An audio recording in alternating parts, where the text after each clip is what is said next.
I canceled our trip because my ex needs help, said Brittany, my wife, an hour before our honeymoon departure.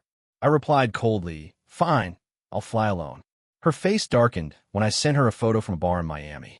But the real shock came when she found out that I had already filed for divorce. Joshua, a 29-year-old software engineer from Seattle, had spent weeks planning the perfect honeymoon. After 3 years together and a whirlwind wedding 2 months ago, he and Brittany, his ambitious marketing exec wife, were set to fly to Hawaii. Joshua had taken a rare week off from his demanding job at a tech startup, pouring his energy into booking beachfront dinners and snorkeling trips.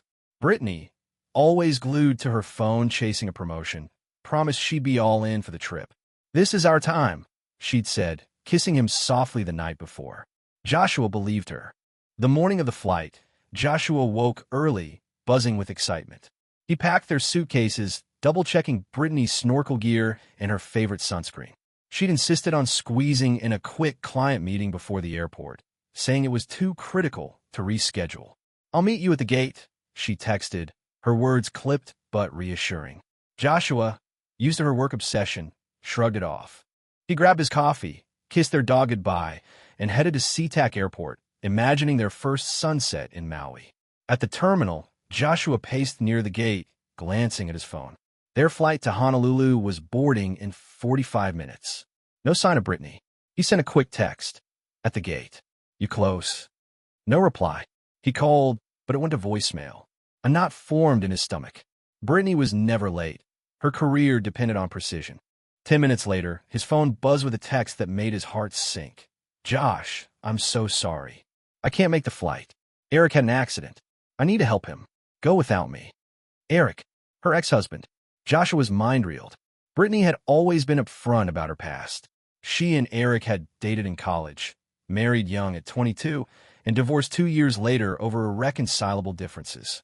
They stayed friends, part of a tight-knit group from their University of Washington days. Joshua had met Eric once, at a group hangout early in their relationship. Eric was polite but distant, his eyes lingering on Brittany a little too long. Joshua didn't like him, but trusted Brittany. She'd assured him Eric was just a friend, nothing more. We're ancient history, she'd said. Joshua let it go, not wanting to seem jealous. But this? Canceling their honeymoon for Eric? Joshua's hands shook as he reread the text. No call, no explanation, just a cold message. He typed a furious reply, then deleted it. His anger boiled over. Eric had broken his leg, Brittany later explained, and needed help getting to the hospital. But why her? Eric lived in Seattle, surrounded by mutual friends. Why did Brittany, hours before their dream trip, drop everything for him? Joshua's gate was boarding. He stood frozen, passengers streaming past. He could board alone, sulk in paradise, or do something else entirely. His brother Mike, a laid-back graphic designer in Miami, had been begging him to visit. Without thinking, Joshua pulled up his phone, booked a one-way ticket to Miami, and sprinted to the other terminal. As the plane took off, he silenced Brittany's calls. He wasn't ready to hear her voice. Not yet. In Miami, Mike greeted him with a bear hug and a cold beer. What's up with you and Brittany? He asked, sensing Joshua's mood. Joshua spilled everything. The text, Eric, the canceled honeymoon. Mike's jaw tightened. She ditched you for her ex? That's cold, man. They cracked open another beer, and Joshua's phone lit up with Brittany's text. I'm so sorry, Josh. Eric was alone. I had to help. Joshua didn't respond. Instead, he followed Mike to a lively beach bar, the music drowning out his thoughts. Halfway through a mojito, Joshua's anger flared again. He wanted Brittany to feel the sting he felt. He snapped a photo, him laughing, clinking glasses with Mike, the bar's neon lights glowing behind them. He sent it to Brittany with no caption. Let her wonder. Within minutes, his phone exploded with her calls. He ignored them. Then came a flood of texts from Brittany's parents, accusing him of being insensitive and immature. Apparently, Brittany had spun the story to her family, painting Joshua as the bad guy for leaving her behind. Joshua's heart raced. He called a mutual friend, Sarah, who was part of Brittany's college crew. Did you know Eric lives 2 blocks from his buddy Tom? Sarah said. He could have called him, not Brittany. Joshua's blood ran cold. Brittany hadn't just chosen Eric over their honeymoon. She'd lied about why. Eric wasn't alone. She could have said no. The betrayal cut deeper than he'd imagined. By the time Joshua crashed at Mike's place, his mind was made up. He wasn't just mad, he was done. Brittany's choice wasn't a one-off mistake. It was a sign of where her priorities lay. Joshua opened his laptop and searched for divorce lawyers in Seattle. He wasn't sure what came next, but one thing was clear. He wasn't going back to the way things were. In Miami, Joshua woke to the buzz of his phone, the screen flooded with messages. Brittany's texts ranged from frantic apologies to defensive explanations. "Josh, I had no choice." Eric was in pain. "I couldn't leave him alone." Her words only fueled his anger. She hadn't called to explain before ditching their honeymoon, and now she was doubling down. Joshua tossed his phone onto the couch at his brother Mike's apartment and joined him for coffee on the balcony, the Miami skyline shimmering in the morning heat. Mike, sipping his espresso, didn't mince words. "She's playing you, man. Eric's got friends. Why, she is emergency contact." Joshua nodded, his jaw tight. He'd been replaying Sarah's words from the night before. Eric lived 2 blocks from a mutual friend, Tom, who could have easily stepped in. Brittany's choice to drop everything, their honeymoon, no less, felt deliberate, like a line she'd chosen to cross knowing how Joshua felt about Eric. He pulled up her latest text. "You're overreacting. I was just helping a friend." He didn't reply. Instead, Joshua decided to dig deeper. He called Sarah again, hoping for clarity. "Look," she said, hesitating, "Brittany's been weird about Eric for a while. They've been texting more lately. Nothing crazy, but it's not just this accident." Joshua's stomach churned. Sarah promised to ask around discreetly, but her tone suggested she already knew more than she was letting on. Joshua thanked her and hung up, his mind racing. Was Brittany hiding something bigger? Back at the bar that evening, Mike dragged Joshua out to clear his head. The place was packed, music pulsing, but Joshua's thoughts were elsewhere. He kept picturing Brittany rushing to Eric's side, leaving him stranded at the airport. Mike nudged him, handing over a beer. "You gotta do something, Josh. Don't just sit here stewing." Joshua nodded, pulling out his phone. He opened the photo from last night, him and Mike laughing, glasses raised, and sent it to Brittany again, this time with a caption, "Having the time of my life." It was petty, but it felt good.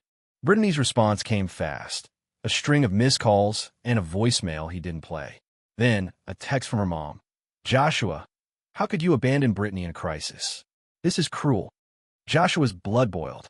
Brittany had gone to her parents, spinning a story that painted him as the villain. He called Mike over and showed him the message. "She's turning this on you," Mike said, shaking his head. "Classic move. Don't let her gaslight you." Joshua's next call was to his own parents in Seattle. He laid out everything. Brittany's text, Eric's accident, her choice to prioritize her ex over their honeymoon. His mom, usually calm, was livid. "She knew how much this trip meant to you," she said. "You don't deserve this." His dad, more practical, suggested he come home and figure things out face to face. Joshua wasn't ready. He needed space to think, to process the betrayal sinking in deeper with every new detail. Sarah texted later that night. "Talk to Tom." Eric called Brittany first, not him. Said he only trusted her. Sounds fishy. Joshua's heart sank. Eric had deliberately chosen Brittany, and she'd gone along with it, knowing it would hurt Joshua. He remembered the group hangout a year ago, where Eric's lingering glances and subtle pouts made Joshua uneasy. Brittany had brushed it off then, saying Eric was just awkward. Now, it felt like a pattern. Had she been honest about their friendship? The next morning, Joshua woke to another bombshell. Sarah forwarded a screenshot from a mutual friends group chat. One of Brittany's college friends had posted, "Brittany's been at Eric's place since the accident. She's basically playing nurse." Joshua's hands shook as he read it. Brittany hadn't just driven Eric to the hospital. She was staying with him. For days. Without telling Joshua. He called her, his voice steady but cold. "Are you at Eric's right now?" Silence. Then a quiet, "Yes, but it's not what you think." Joshua hung up. His trust in Brittany, already frayed, shattered. She hadn't just chosen Eric over their honeymoon. She was choosing him over their marriage. Mike, overhearing the call, slammed his fist on the counter. "She's living with her ex, Josh. You don't owe her anything." Joshua nodded, his decision crystallizing. He wasn't ready to confront her in person, but he wasn't going to let this slide. He opened his laptop and emailed a divorce lawyer recommended by his dad, scheduling a consultation for when he returned to Seattle. As the day wore on, Brittany's text grew desperate. Josh, please, let's talk. I'm coming home tomorrow. Joshua didn't respond. He didn't trust himself to stay calm. Instead, he and Mike hit the beach, the waves crashing as Joshua tried to make sense of his unraveling marriage. Brittany's parents kept texting, accusing him of overreacting, but his own family backed him up. His mom called, her voice firm. You deserve someone who puts you first. For the first time, Joshua felt a flicker of relief. He wasn't wrong to feel betrayed. By nightfall, Joshua made a plan. He'd fly back to Seattle in 2 days, confront Brittany, and lay everything on the table. He wasn't sure if he wanted answers or closure, but he knew one thing. He couldn't stay married to someone who'd hide something this big. As he stared at the Miami skyline, the weight of his decision settled in. Brittany had made her choice. Now it was his turn. Joshua's flight back to Seattle landed at 9:15 a.m. The gray clouds over SeaTac matching his mood. He'd spent 2 days in Miami wrestling with Brittany's betrayal, her choice to stay with Eric cutting deeper with every unanswered question. Mike had urged him to stay longer, to let Brittany sweat, but Joshua needed answers. He drove straight to their shared apartment, his key turning in the lock with a heavy click. The place was a mess, dishes piled in the sink, takeout containers scattered, a stark contrast to Brittany's usual tidiness. She wasn't home. He called her, his voice tight. I'm back. Where are you? Brittany's reply was clipped. Stay there. I'm on my way. Joshua paced, his anger simmering. The apartment, once a symbol of their new life together, now felt like a stranger's. He checked his phone. More texts from Brittany's parents, calling him immature and selfish. His own parents had countered, urging him to stand his ground. A text from Sarah popped up. Heard Brittany's still at Eric's. She's been there all week. Joshua's grip tightened. All week. When Brittany walked in 20 minutes later, Joshua didn't waste time. You've been living with Eric. Why didn't you tell me? Her eyes widened, but she didn't deny it. Josh, it's not what you think. He was hurt. I was just helping. Her voice was steady, but Joshua caught the tremor. Helping, he snapped. You ditched our honeymoon. You lied about why. You're staying with your ex, Brittany. What am I supposed to think? She looked away, her silence louder than any excuse. Joshua pressed, his voice rising. Sarah told me Eric could have called Tom. He lives 2 blocks away. Why you? Brittany's jaw tightened. Eric trusts me. We've known each other forever. I couldn't leave him alone. Joshua laughed, bitter. Alone? He's got friends, Brittany. You chose him over me. Over us. She stepped forward, reaching for him, but he pulled back. You didn't even call me. A text. That's all I got. Brittany's defenses crumbled, her voice breaking. I didn't mean to hurt you. I thought I was doing the right thing. Joshua shook his head. You hit it. You knew I'd be pissed, and you still stayed with him. For days. He paused, his next words deliberate. Did you sleep in his bed? Brittany's eyes flashed with panic. No, I slept on the couch. It was platonic, Josh, I swear. But her hesitation, the way she avoided his gaze, told him enough. Trust was gone. The argument escalated. Joshua demanded to know why she'd prioritized Eric, why she'd kept it secret. Brittany's excuses piled up. Eric's parents were too far. His friends were busy. She felt obligated because of their history. Each word stoked Joshua's anger. You knew I didn't trust him, he shouted. You saw how he acted at that group hangout last year. He's not over you, and you ran to him anyway. Brittany's face crumpled, but she didn't back down. You're being paranoid. He's just a friend. Joshua grabbed his suitcase, still packed from Miami. I can't do this. I can't be married to someone who puts their ex first and lies about it. Brittany's voice rose, desperate. Josh, please, let's talk this out. I messed up, but I love you.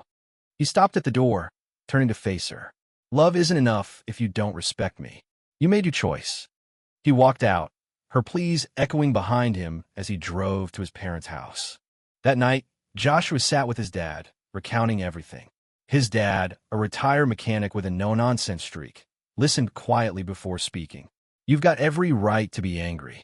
She crossed the line, but think hard about what you want next. Joshua nodded, his resolve firm.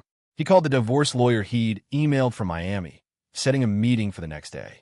His mom hugged him, her voice soft but certain. You deserve better, Josh. Someone who chooses you. Brittany's texts kept coming, a mix of apologies and justifications. I'm back home. Can we talk? Joshua ignored them. He called Sarah again, needing to fill in the blanks. Eric's been texting her for months, Sarah admitted.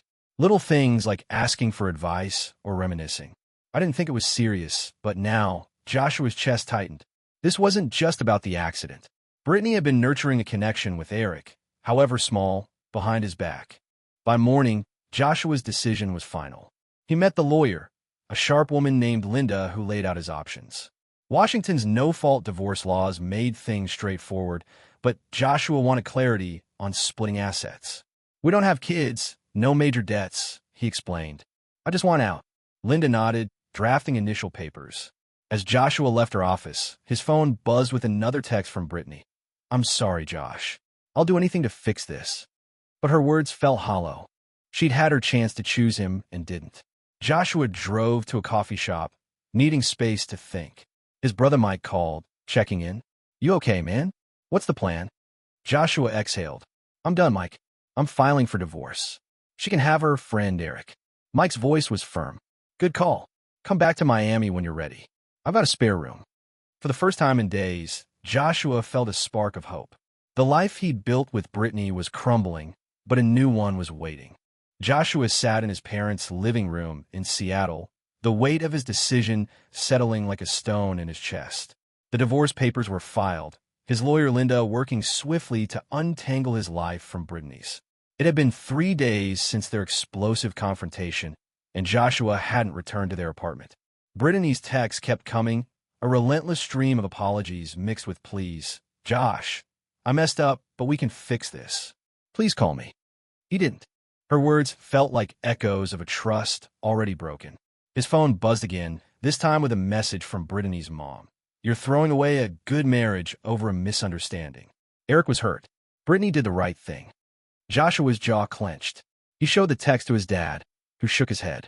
They're enabling her, son. You don't owe them an explanation. His mom, bringing coffee, added, she made her choice. You're not the bad guy here. Their support steadied him, but the sting of Brittany's actions lingered. Joshua called Sarah, hoping for any new insight. She hesitated before speaking. I talked to another friend from their college group. Brittany's been at Eric's place every day since you left for Miami. She's telling everyone it's just to help him recover, but people are talking. They think she's too involved. Joshua's stomach twisted. He'd suspected as much, but hearing it confirmed felt like a punch. Brittany wasn't just helping a friend. She was choosing Eric's side over their marriage, day after day. He drove to a nearby park to clear his head, the Seattle drizzle matching his mood. Sitting on a bench, he scrolled through old photos on his phone. Him and Brittany laughing at a Mariners game, hiking in the Cascades. Those moments felt like another lifetime. He deleted them, one by one, each swipe a step toward letting go. His brother Mike called, his voice a lifeline. You holding up? Come to Miami, man. Fresh start. Joshua nodded to himself. I'm thinking about it. Got a job lead there yet? Mike grinned through the phone. Working on it. My boss knows a guy. That evening, Joshua met Linda at her office. She drafted a fair split of their assets. They'd sell the apartment, divide the proceeds, and part ways. No kids, no major debts, clean and simple. Brittany's lawyer reached out, Linda said. She's not fighting it. Wants to settle quickly. Joshua blinked, surprised. He'd expected a battle, maybe more excuses. Why is she agreeing so fast? He asked. Linda shrugged. Could be guilt. Or she's ready to move on too. The thought stung, but also clarified things. Brittany wasn't fighting for him. Back at his parents' house, Joshua got an email from Brittany. It was long, her tone softer but still defensive. I'm sorry I hurt you, Josh. I thought I was doing the right thing for Eric. You become so jealous, so insecure. Maybe this is for the best. His blood boiled. Insecure? She'd lived with her ex for a week, hidden it, and now blamed him? He forwarded the email to Linda, adding, make this quick. He was done being painted as the villain. His parents sat him down that night. His dad spoke first. We'll help with whatever you need. Lawyers, moving, anything. His mom squeezed his hand. You're strong, Josh. You'll come out of this better. Their words gave him clarity. He called Mike and confirmed, I'm moving to Miami. Soon as the papers are signed. Mike hooped. That's my brother. I'll talk to my boss tomorrow about that job. The next day, Brittany texted again. Can we meet? I need to explain. Joshua agreed, but only on his terms, neutral ground, a coffee shop near his parents' place. When they met, Brittany looked tired, her usual confidence dimmed. "I didn't mean for this to happen," she started. "Eric needed me. I couldn't say no." Joshua cut her off. "You could have. You chose not to. You chose him over me, over our marriage, and you lied about it." She opened her mouth to argue, but he held up a hand. "I'm done, Brittany. The papers are filed. Sign them." She teared up, but Joshua felt no urge to comfort her. "I thought you'd understand," she whispered. "I thought you trusted me." Joshua's voice was steady. "I did, until you broke it." He stood, leaving her at the table. Walking out, he felt lighter, like a weight had lifted. The marriage was over, but he wasn't. Back at his parents' house, Joshua booked a flight to Miami for the following week. Mike texted, "Job's lined up. Entry level at my company, but it's a start." Joshua smiled for the first time in days. He packed a single bag, leaving behind anything tied to Brittany. His parents drove him to the airport, their hugs fierce. "You've got this," his mom said. As the plane climbed over Seattle, Joshua looked out at the city he was leaving behind. Brittany's betrayal had shattered him, but it also set him free. Joshua's plane touched down in Miami, the humid air hitting him as he stepped off. It had been 2 weeks since he left Seattle, the divorce papers signed and the apartment listed for sale. Brittany hadn't fought the terms, agreeing to split everything evenly. Her final email, sent just before he boarded, still lingered in his mind. "I'm sorry, Josh. I never meant to hurt you. I hope you find happiness." No more defenses, no more blame, just a quiet goodbye. Joshua deleted it without replying. He moved into Mike's spare room, a small space with a view of the ocean. Mike, ever the optimist, slapped him on the back. "New city, new you, bro. Let's make it count." Joshua's new job at Mike's graphic design firm started Monday, an entry-level role, but a chance to rebuild. He spent his first day in Miami walking the beach, the waves a steady rhythm against his thoughts. Seattle, Brittany, and Eric felt like a distant storm, fading with each step. His parents called that evening, checking in. "You sound better," his mom said, her voice warm. "I'm proud of you for choosing yourself." Joshua nodded, though she couldn't see. "Thanks, Mom. I'm getting there." His dad chimed in, "If Brittany's parents call again, we're blocking them." Joshua laughed, the first real laugh in weeks. Brittany's parents had sent one last message, accusing him of abandoning their daughter. His parents had shut it down, telling them to focus on Brittany's choices, not his. Sarah texted later, updating him on the gossip. "Brittany's still hanging around Eric," she wrote. "But their friends are starting to side-eye her. They think she crossed a line." Joshua appreciated the update, but didn't care much anymore. Brittany's life was her own now. He'd spent too long trying to understand her decisions, her loyalty to an ex who'd manipulated her trust. He was done carrying that weight. At his new job, Joshua threw himself into learning. The firm was fast-paced, designing campaigns for local businesses. His boss, a gruff but fair guy named Carlos, saw potential in him. "You're sharp," Carlos said after Joshua pitched an idea for a client. "Keep that up, you'll move fast here." Mike grinned across the office, giving him a thumbs up.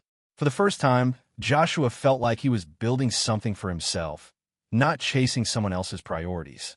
Brittany tried reaching out once more, a voicemail left late one night. "Josh, I know I messed up. I thought I was helping a friend, but I see now how it hurt you. I hope you're okay." Joshua listened, then deleted it.